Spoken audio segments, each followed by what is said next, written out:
Thank you all so much for being here. My name is Sudha, and I am the co-founder of Kula Kamala Foundation and Yoga Ashram. We are a facility based in mindfulness, yoga therapy, yoga, and holistic wellness. And we are situated outside of Reading, Pennsylvania, in a small town called Alsace. And today I'm here to talk with you about Ayurveda. So how many of you have heard of Ayurveda before or have studied a little bit? Fantastic, very good. Are any of you lifestyle counselors or health wellness consultants? No? All right. So that just gives me an idea of where to start. So to begin, I'm just going to have us set a little intention. So let's put both feet on the ground, place both hands onto the thighs, and close the eyes. And begin to breathe in and out through the nostrils. Breathing in through the nostrils, you might say to yourself silently, I know I am breathing in. Breathing out through the nostrils, you might repeat silently, I know I am breathing out. Breathing in, I know I am breathing in. Breathing out, I know I am breathing out. And then allow yourself with each breath to become more present in this moment, to become aware of yourself, aware of your physical body, all the sensations, the freedom, the flexibility, the restrictions, the stress. Become aware of the mental body, the thoughts, the ideas, the impressions, the dreams, the aspirations. Become aware of the emotional body, the happiness, the sadness, the courage, the fear, whatever there is. Simply be aware without judging, with as much acceptance as possible.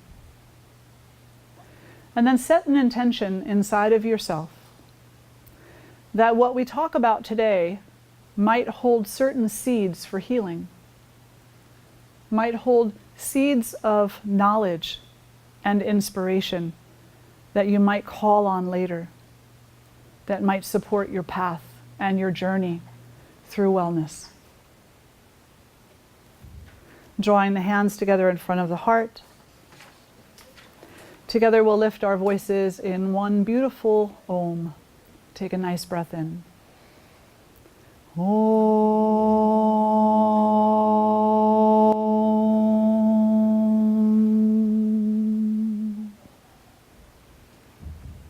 Bowing the head toward the heart, acknowledge yourself and all beings everywhere.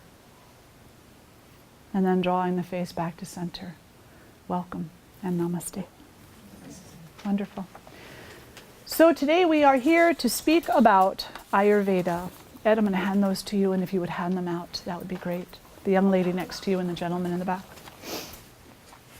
So Ayurveda is an ancient science. And as some of you already know because you've learned a bit about it already, the word Ayurveda is a Sanskrit term that translates as the science of life or the science of living. Ayurveda is a sister science to yoga.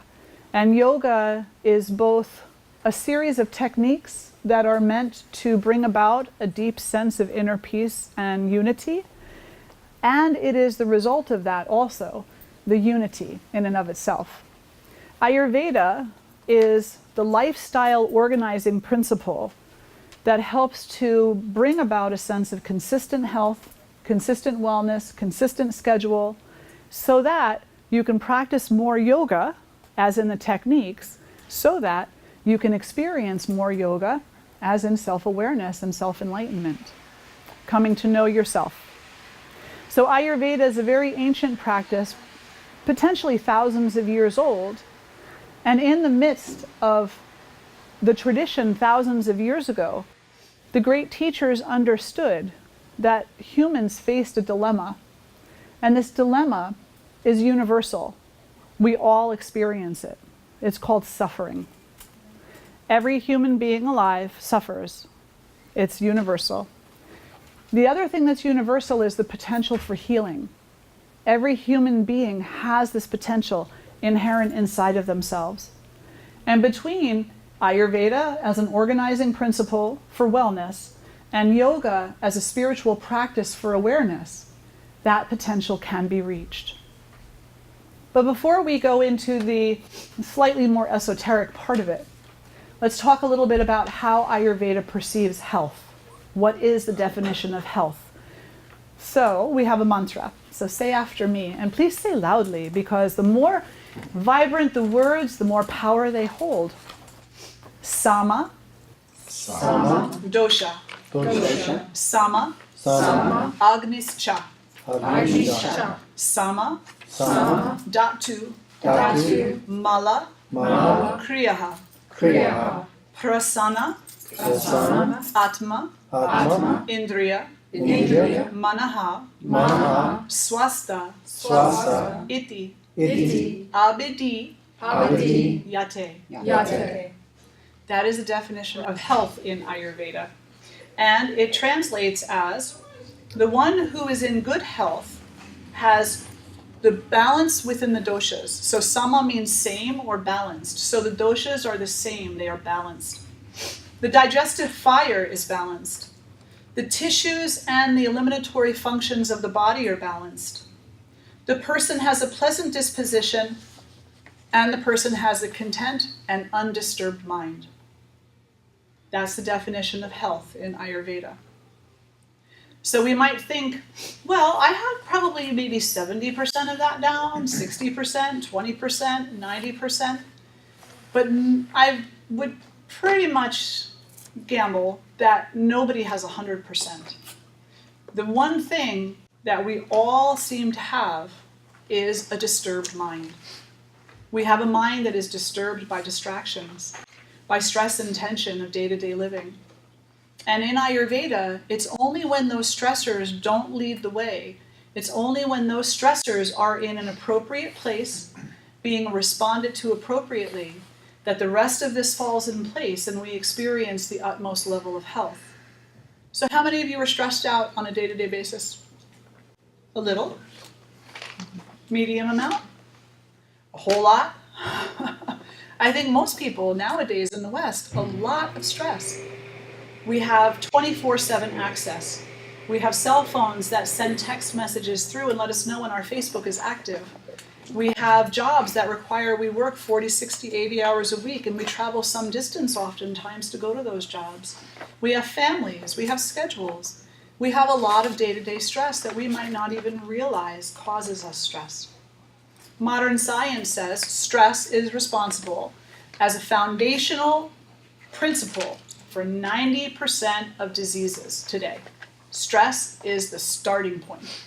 So if you have more stress than what your nervous system is capable of handling in a healthy way, you have an elevated risk of illness. You have an elevated risk of some type of disease. But what is disease? It's two words, dis-ease, meaning that there is a lack of easefulness, meaning that the mind is disturbed. So when the mind is disturbed, we are moving toward a state of disease. But when the mind is peaceful, then the person is peaceful, and then we are moving toward a state of health. So the doshas, these doshas in Ayurveda, they're called constitutions, but that can be kind of confusing. Basically, Ayurveda is grounded in the principles of the 5 elements. The 5 elements in Ayurveda are earth, water, fire, air, and space. And according to the teachings of Ayurveda, there is nothing in this universe that exists that is not some combination of those 5 elements. So you are some combination of those elements, and so am I. This room, everything in it is some combination of those 5 elements. And when we're talking about people, what we're basically saying is that people fall into one of potentially 3, but up to 6 categories. They are either Vata, which is the combination of air and space, Kapha, which is the combination of earth and water, or Pitta, which is the combination of fire and water. Or an interesting combination of those doshas, like Pitta Kapha, Vata Pitta, or Vata Kapha. If you have a tendency such that your constitution is simply predominantly pitta, meaning that you have a lot of fire and water in your elemental makeup, then you might have a tendency to experience life a certain way, to express yourself a certain way, physically, mentally, emotionally, and spiritually. A pitta individual has a tendency, they carry the quality of ambition, focused, logic, competitiveness. They're very straightforward. Sometimes when they're not quite balanced, they might have a sharp tongue. They might have a tendency toward skin rashes. They might have a tendency toward headaches with red eyes. They might be a little short-sighted because they see things in a particular way.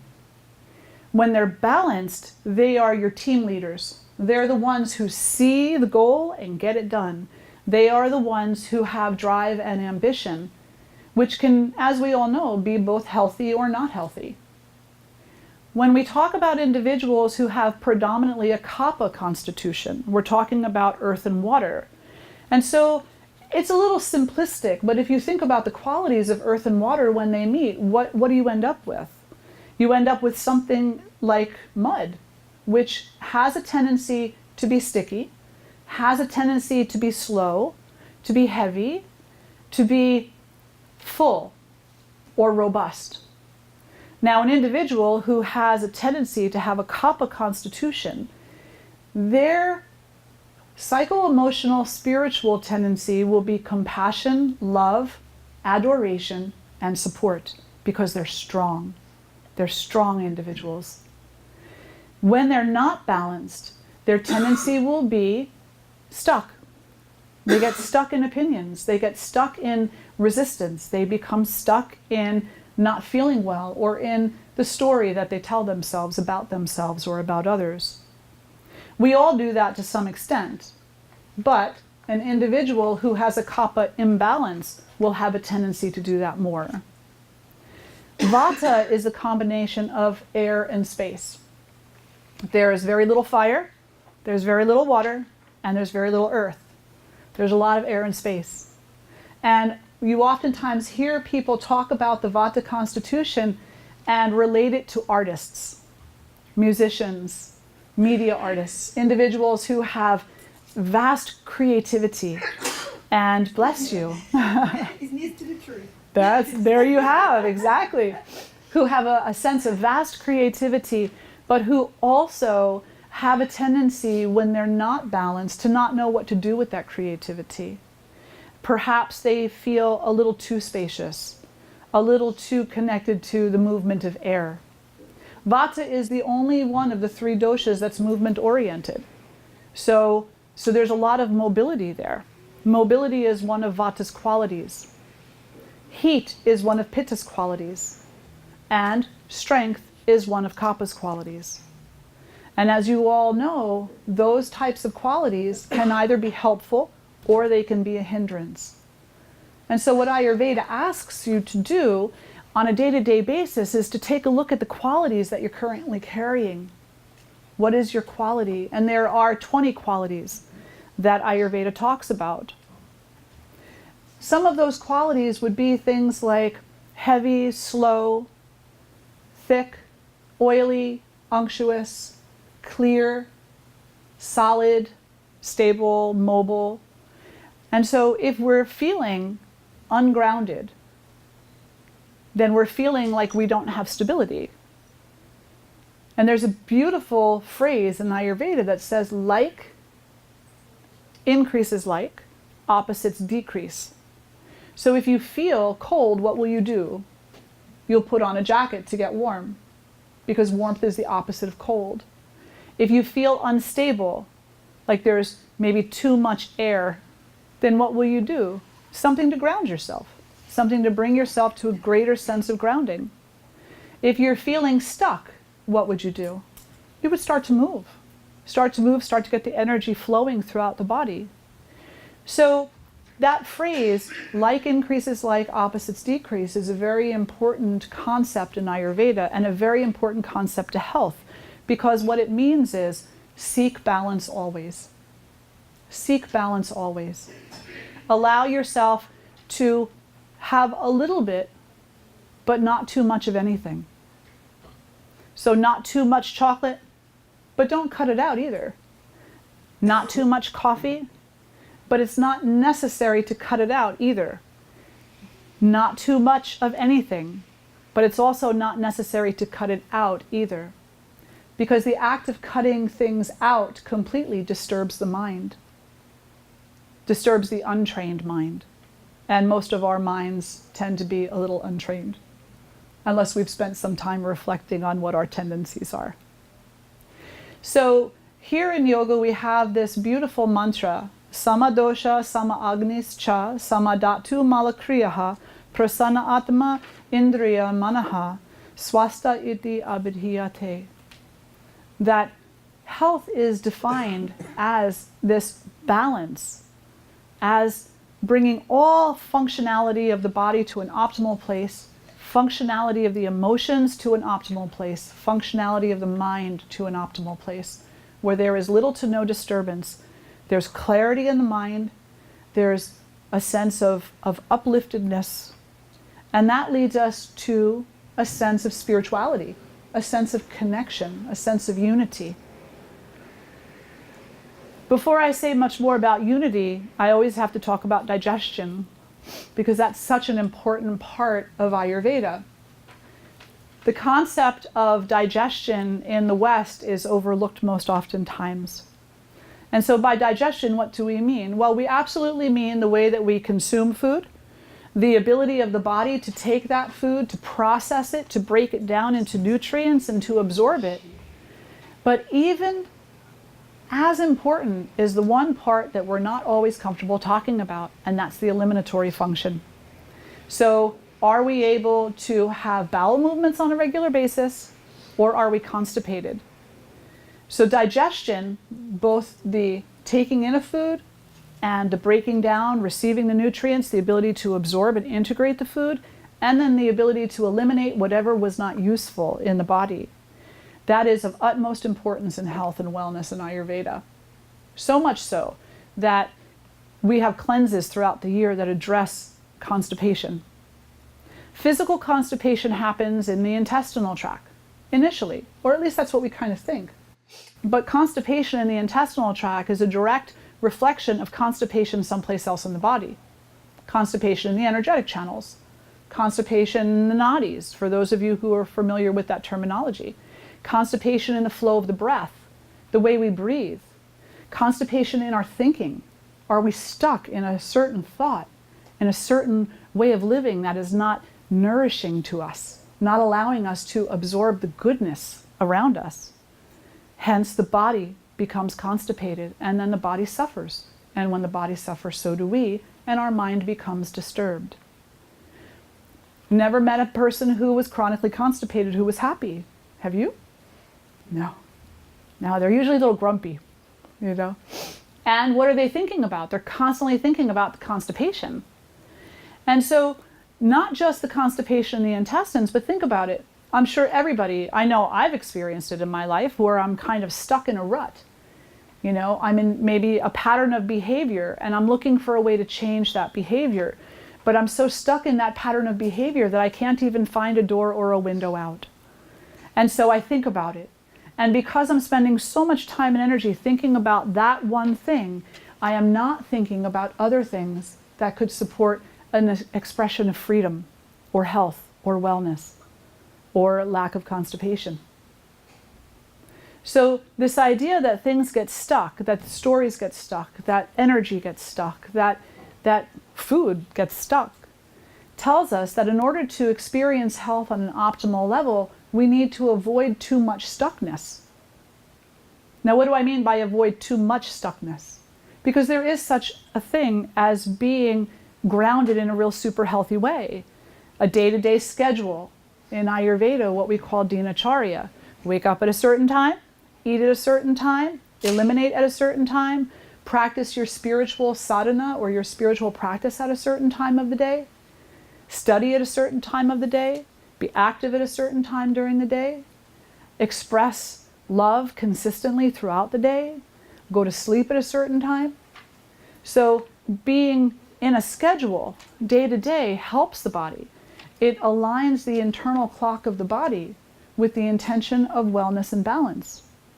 But if one day we wake up at 6, and the next day we wake up at 11, and the next day we don't go to sleep, and then we wake up at 5, and then we wake up at 2 in the afternoon, that's chaos.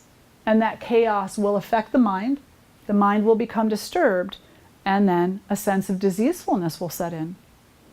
Diseasefulness can be something as simple as discomfort. Discomfort that comes through in fidgetiness, moving back and forth when you're seated, or not being able to stay focused on a particular task or a particular object. Fidgetiness, meaning I'm not content. Other things that this inability to maintain a schedule can contribute to is inability to focus on any project and receive a sense of upliftedness from it, a sense of inspiration, a sense of creativity. So if we're constantly darting from one thing to another, how do we ever become nourished by it? If all you ever did was eat food to simply have it pass through your body, you would never receive nutrition. If all we ever do is run through life and never, as they say, stop to smell the roses, how will we ever know what a rose smells like? We won't. But the scheduling in place, the day-to-day scheduling, this dinacharya, is such a gift because it also gives you time to stop and smell the roses. It says, look, you can't just work all the time. And just playing all the time is not always the greatest either, although, we might think it is. We can't sleep all the time. We can't be active all the time. We have to have a time for everything. So there needs to be a time to stop and to be grateful, to stop and to smell the roses, to take a look around us and say, this is the world that I myself have created. And if I have that kind of power to create my own world, then I'm going to create a world that's worth living in, where there are flowers abundantly to be smelled, where the mind is disturbed as little as possible, where I'm behaving in a way, taking self-responsibility, behaving in a way that supports my body, my mind, my emotion, and my spiritual growth. And that's the next component of Ayurveda and health in Ayurveda, is this concept of self-responsibility. It's absent in the West most oftentimes when you talk about health. We have something wrong and we go to a doctor. I'm not anti-medicine at all. I think medicine has its place and they do wonders, wonders. But the pitfall is that it also harms. We go to the doctor and we say, I have this, I need a pill. And the doctor gives the pill and then it should be fixed, yeah? But the problem is it's not. The problem is the pill comes with side effects. And we're not trained as individuals how to pay attention to ourselves so that we understand how to address the side effects or how to affect what sent us to the doctor in the first place through positive diet, positive lifestyle, gratitude, unity, community. We're no longer taught these things. And it's up to us to bring it back. It's up to us to say, there's a place for the prescription, but there's also a place for personal responsibility, because the prescription will only address one thing. You need to address everything. In our life, most diseasefulness comes from a sense of separation, a sense of being alone. This doesn't happen to anybody but me. Nobody understands me. Nobody knows who I am. Nobody sees my specialness, therefore it mustn't exist. But the reality is, everybody is going through that on some level, because everybody is caught up in this Vata-type movement that is constantly taking us from one place to the next, to the next, to the next, and not leaving us with enough time in our schedule to really communicate to each other, to talk to each other, to get to know each other, to even have the time to recognize the specialness in each other. And yet that's what our souls crave. Our souls, our hearts, it craves this unity because we did not come from a place of separation. We came from a place of oneness. You were not alone in the uterus. You were not alone in the womb. You were with the mother. You were not alone before that, and you will not be alone after. It's only here in this physical manifestation of the world that we have each created that we look at it and say, wow, I'm by myself. But the reality is we're in a world of 7 billion people, soon to be 8. How can any of us be alone there? So the next component of Ayurveda and of yoga is compassion. Looking at ourselves and at the world that we live in through eyes of compassion.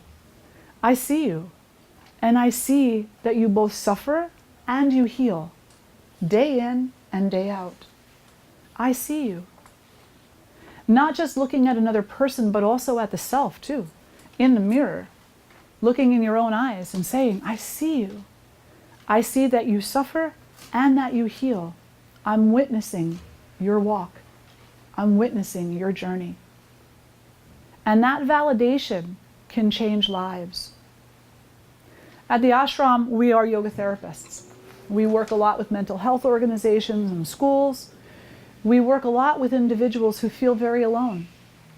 And one of the first things that we say when we meet them is, I see you. And my favorite line from Avatar, I see you. And they're like, cool, that's great. And the wall comes down a little bit. It may not always come down all the way, bless you, but it does come down. And that provides a little bit of an opportunity for what? An opportunity for healing. An opportunity that on some level, that individual is open to knowing themselves. That individual is open to knowing you. And together, you can walk the path of health and wellness. It doesn't mean that if you adopt everything that Ayurveda suggests, that you will automatically become a super healthy, athletic individual, who can run a 25-mile marathon. That's not what it is. But you will be content, peaceful, non-harming, truthful, non-grasping, content. You'll abide in the ethics of Dharma, of just existing and accepting things as they are. Knowing that there is work to do, but that you don't have to let the work do you, bringing about stress and tension. Instead, with a heart of gratitude, you can approach everything that you do in life as an offering. Make it an offering to whatever tradition it is that you belong to, whatever religion or spirituality it is that you practice. Many times when I'm working with clients, one of the first things they say is, I don't feel connected. I say, well, what is your daily ritual? What do you mean? I wake up, I go to work, I come home, take care of the kids, pay the bills, watch a movie, go to bed, wake up, do the same thing over. No, what is your ritual? Your daily spiritual ritual. What do you do to reconnect yourself? To bring your health to this place where things are running as optimally as they can in any given moment. And they say, well, I never really thought about that. I mean, I go to church on some Sundays. I say, but what is your daily ritual? How do you renew yourself, refresh yourself? How do you connect? And a ritual can be anything from taking a minute before you get out of bed in the morning and stating a positive affirmation to yourself 3 times, to getting up in the morning and doing an hour of meditation, followed by some type of a physical practice, followed by something else. It could be lighting a candle every day. Your daily ritual could be to smile at strangers. Your daily ritual could be anything. Your daily ritual could be everything. From the moment you wake up until the moment you go to sleep at night. Your daily ritual could be your life as an offering. As an offering to what? to goodness, to health, to balance, to realizing your potential, and to allowing yourself to be a guide for others. A guide. In the world today, a lot of people call themselves healers. I don't like to call myself that. I never have, and I never will. I say I'm not a healer. I'm a guidance counselor. I have lived my own life. I've had my own experiences. I've seen what Ayurveda and yoga and all mindfulness practices can do for a person. And I can utilize that knowledge and offer a few tools and empower others to take their journey in the direction that they want to and in the direction that they will. So that doesn't make anyone a healer, it makes them an empowerer or a guide. You can be a guide for every person that you encounter. Can you imagine? How long would you feel alone? How long would that sense of separateness stay with you if you realize that every person that you are not familiar with could benefit from your smile, be nourished by your kindness, be empowered simply by saying hello, I see you. That unity brings about a great level of health because it calms the mind. It says the thing that you fear the most is not real. The thing that you fear the most, you have the ability to conquer, to wipe out, to show it for the non-truth that it is. You have that ability. Nobody else. And then finally, in Ayurveda, the nervous system. You're a walking nervous system.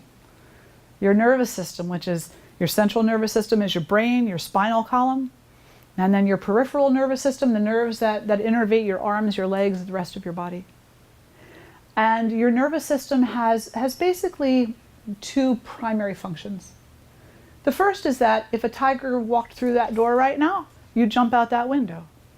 You would be in a state of fight or flight or freeze, and you would react in a way that you felt would save your life.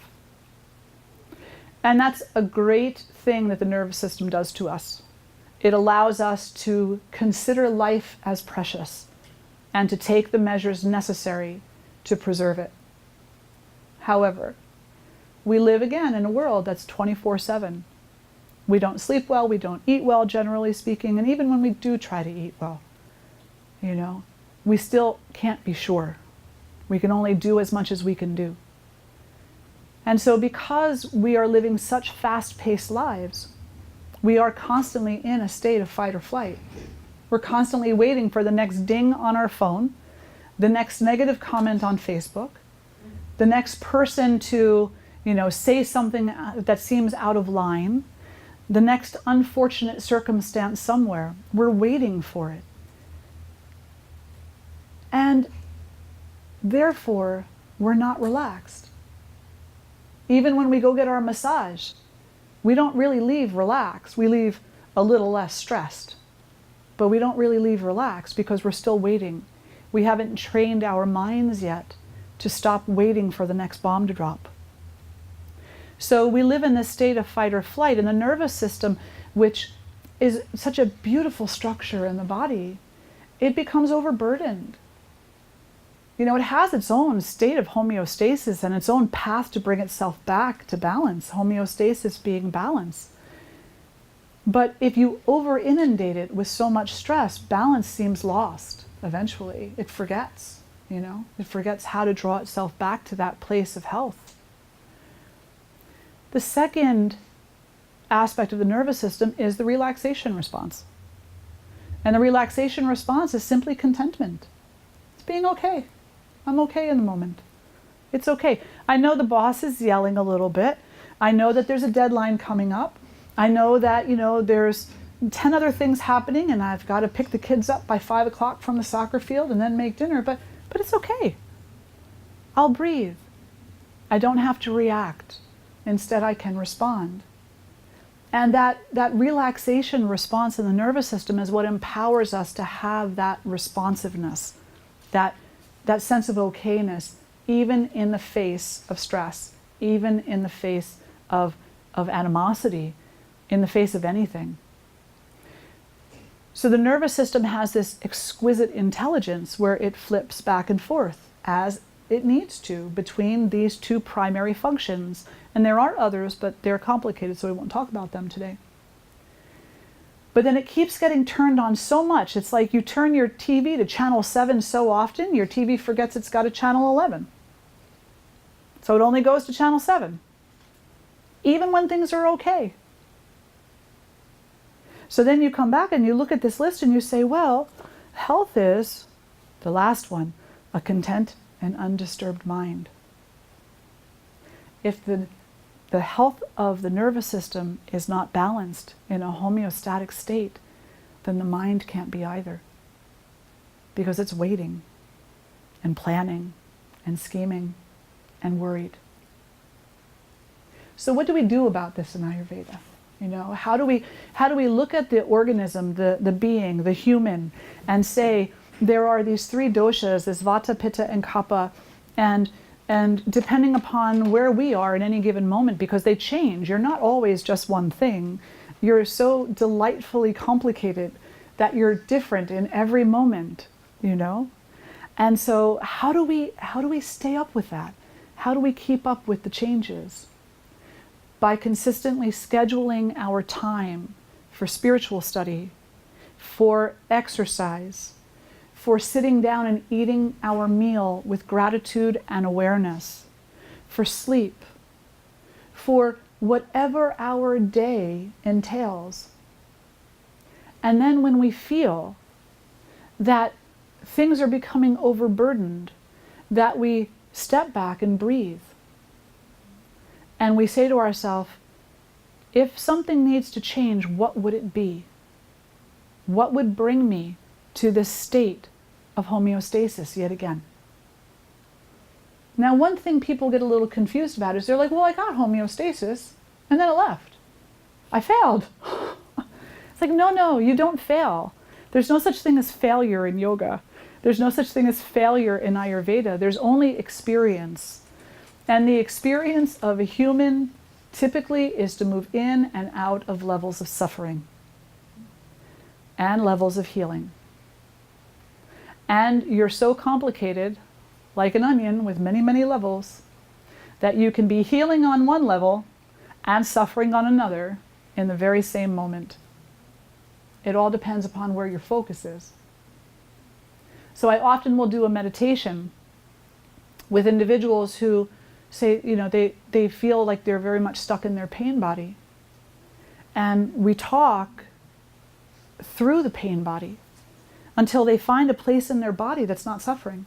The tip of their finger, the tip of their nose, their eyelash, someplace where they feel absolutely nothing, which is another word for freedom. They feel no attachment. And I have them focus there for a little while. And then bring them back to the place where they felt the discomfort or the pain. And I would say 95 to 99% of the time, the pain is gone. Because they chose actively to focus on something else. So much so that they opened up the energetic channels, allowed circulation inside the body to become more profound, allowed the body to make its own intelligent way back toward homeostasis, allowing themselves to become, in that moment, a healthier person. So Ayurveda is a very complicated subject, and today I'm just here to talk about this concept of health and wellness in Ayurveda. And to do that in a 1-hour session is, well, less than 1 hour, actually 40 minutes, is, you know, it's going to be brief. But that's okay. You have a few things to do now for homework. So your homework, and yes, you do get homework, is set your daily ritual. What is your daily ritual going to be to reconnect yourself on purpose every day to who you really are? It could be as simple as waking up in the morning and taking an extra minute before you roll out of bed and start the day to repeat a simple affirmation to yourself 3 times. I am enough. I am enough. I am enough. It could be getting up and meditating. It could be doing your yoga practice or your Tai Chi. It could be smiling at every person that passes you by, or committing a random act of kindness. It could be making great food choices to the best of your ability. And it could be just saying grace before your meal. Grace is not a religious thing. It's gratitude. It's saying, this food will soon be me. It will soon marry with the molecules of my body. Therefore, I need to make a place where it's welcome and loved, so that it doesn't feel unwanted, separate. And practice compassion. Compassion in the way you treat yourself, compassion in the way you treat others. Avoid harmful acts. Allow your mind to be as undisturbed as possible. Don't get me wrong. I'm not saying that you're never going to experience being pissed, okay? Because I pretty much can guarantee you will. Very much so. It's part of our humanness. But what you do with it, Thich Nhat Hanh beautifully would say, he's got a book on this, the book on anger. And he said, you sit with it and you experience the anger as it arrives. Know what it does to you, how it sits in every molecule of your being, how it arrives in a wave of heat or cold for some people, how it stays with you, what it expects of you. And when it's time to leave, do you allow it? Or do you try to keep it hostage? Hold on to it for fear that you'll feel alone again. Try to let go of the anger in a healthy way. Do what you need to do, dot your I's, cross your T's, do your work day to day, practice compassion, eat healthy, be kind, do good, be good. Swami Shivananda. And then come see us. At the ashram, we do pay what you can retreats throughout the year, and many of those retreats focus on the science of Ayurveda. We do pay what you can cleanses throughout the year, focused on Ayurveda. We're a nonprofit organization. We have many ways that we support our community, including providing healthy meals to local shelters. We're currently co-sponsoring a campaign bringing awareness to human trafficking, all these types of things.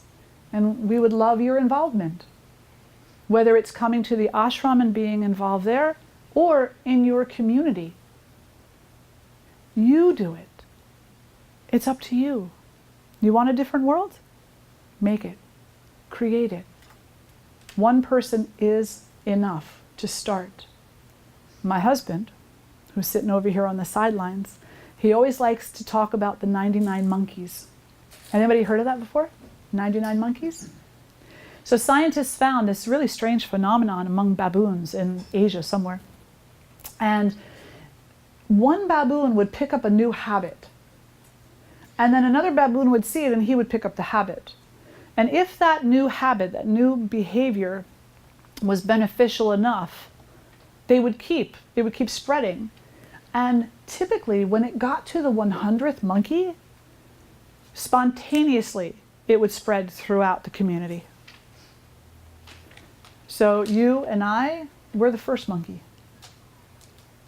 Now we have to spread it to others, and then let them spread it to others, until we get to that point where it just becomes natural to be healthy, compassionate, spiritually invested in a life of goodness, accepting, and inspired. So I'll stop there and ask if you have any questions. What is the experience anger? Did you say wrote a book about it? Thich Nhat Hanh. I'll have to write that later. Yeah. Thich Nhat Hanh. Yeah. And when you talk about the contentment, I'm doing a comprehensive yoga therapy training, which is like really strong on acceptance, and I'm struggling a little bit with it, with that part, because at what point the acceptance and the contentment becomes compliance with something that's not working? Correct.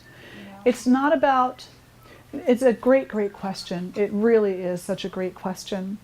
So it's not about being compliant. It's about not allowing anger to be what guides you.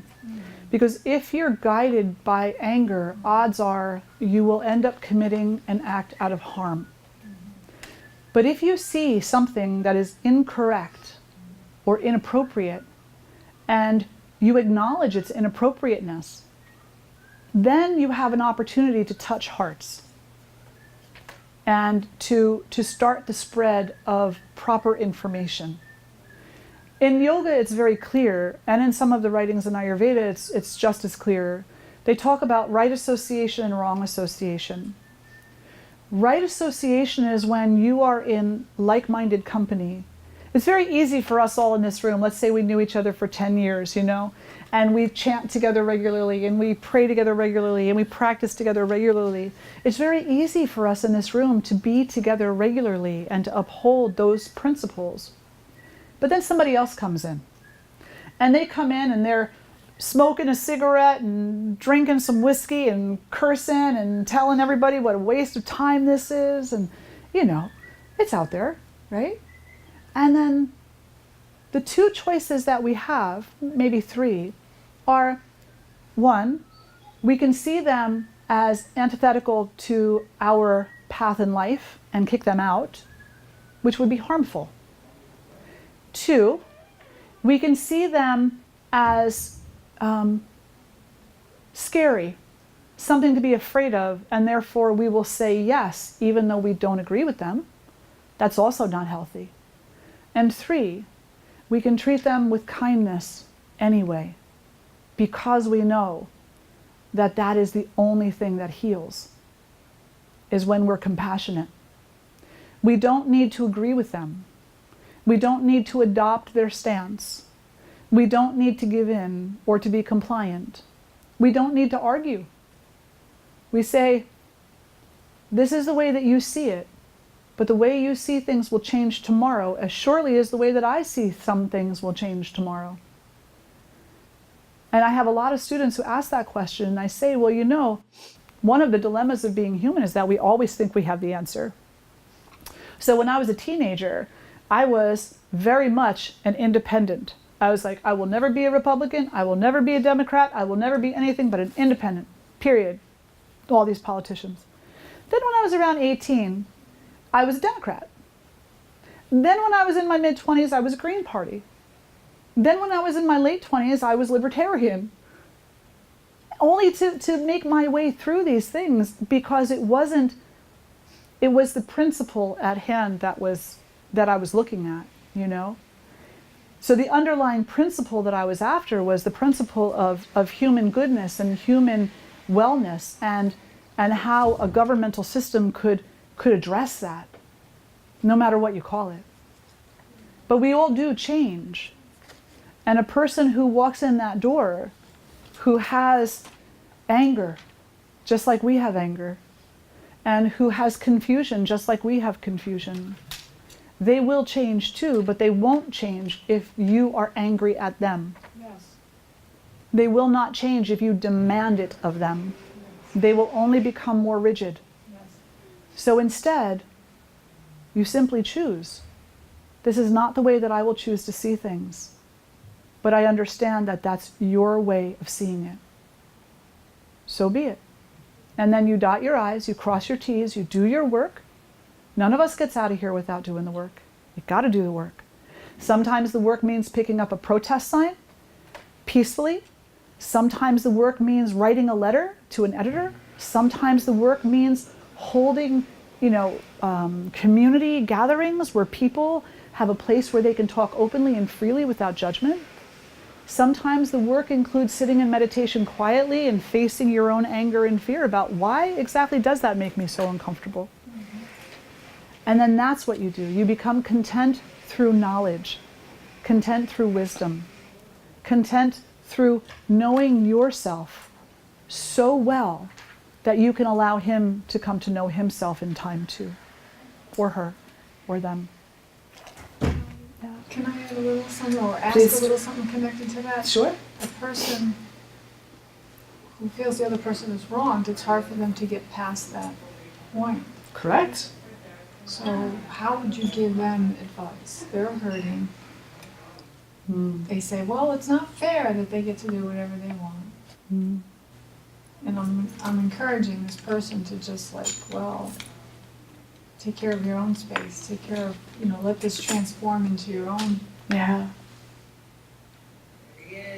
It's a great question. She's not ready. Is that what it is? She's not ready, or in little bit pieces. I see little pieces that she can, little tiny pieces.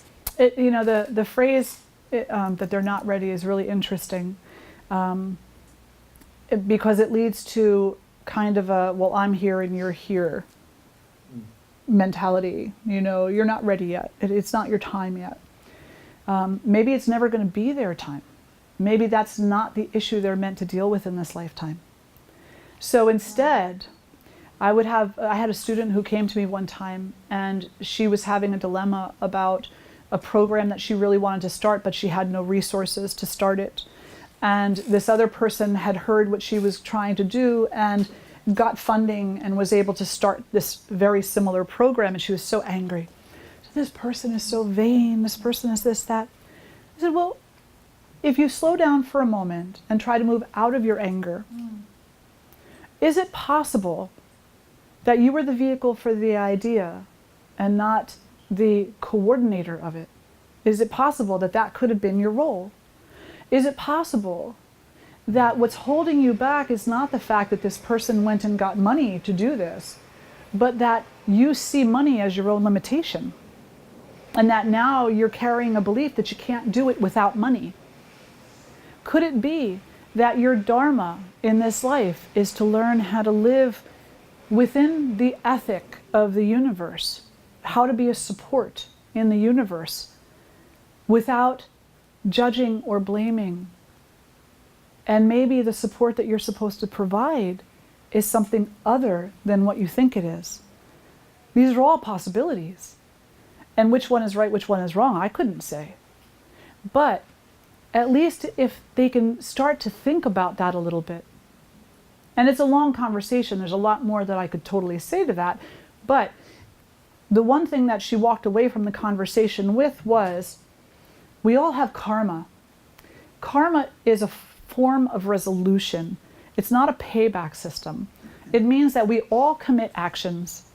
We all commit helpful and harmful and every other kind of action, and all actions have consequences, and all consequences must be resolved in order for there to be complete peace.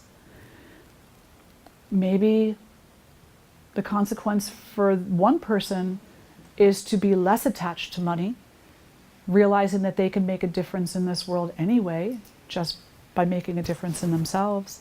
And maybe the consequence to resolve for the other person is to utilize resources in a way that's something other than self-fulfilling gratitude. See, money is not the curse. It's what you do with it. Nothing is a curse. In yoga, everything comes from Lakshmi. Everything comes from the goddess of abundance. Therefore, nothing that is abundance should ever be looked down upon, whether it be money or anything else. It's the human behavior that may be the issue, not the abundance. Yeah. The love of money. Yeah. That's the root of all. Exactly. So it is 2:38. I do have to end there. I thank you all. If you have additional questions, please stay for the chair yoga program. Ed has some folders there with additional information in it if you would like. And please come see us at the ashram. We'd love to get to know you all. Yeah. Thank you so much. Thank you so much. Thank you. Yeah.